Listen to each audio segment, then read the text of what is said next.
আসসালামু আলাইকুম, welcome back to my channel.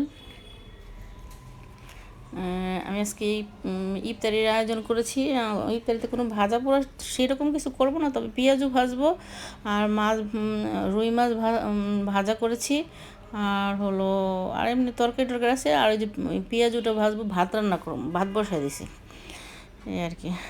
বাচ্চারাও তেলা ভাজা বেশি জিনিস খাইতে চাচ্ছে না। আজকে প্রতিদিনই ইফতারিতে ভাজাভাজির আয়োজন করি, তো ওরা বললো যে আজকে ভাতই খাবো। এই জন্য ডিসাইড করলাম যে আচ্ছা ঠিক আছে, আমরা ভাতই রান্না করি।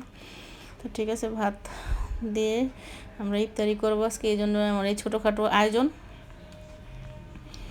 এই আর কি। মাছটা অলরেডি ভেজে ফেলেছি। আর এই যে পেঁয়াজের মধ্যে পেঁয়াজ, কাঁচামরিচ, ধনেপাতা, আর তারপর পুদিনা পাতা, একটা ডিম, এগুলি ভেঙে দিয়ে পরে হলো পেঁয়াজটা ভাজা হয়েছে।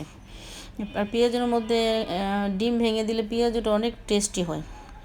এই জন্য আমি যখনই পেঁয়াজু ভাজি তখনই একটা করে ডিম ভেঙে দিই। একটু বেশি পেঁয়াজ আর একটা ডিম ভেঙে দিলে পেঁয়াজগুলোটা খুবই সুস্বাদু হয় এবং খুব মজা হয় এই আর কি।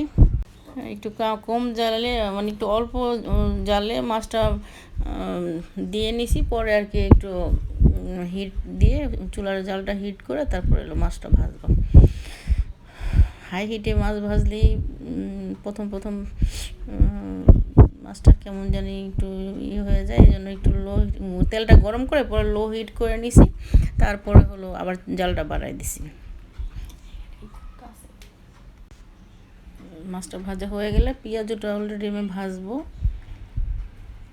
আর পেঁয়াজের প্রিপারেশনটা নিয়ে নেওয়া হয়েছে। পেঁয়াজটা পাশের চুলায় এখন আমি এটা মাছটা ভাজা হয়ে গেলেই পেঁয়াজটা ভাজবো। ভাতও বসিয়ে দিয়েছি, আর বাকি কাজকর্ম আমি সেরে নিয়েছি।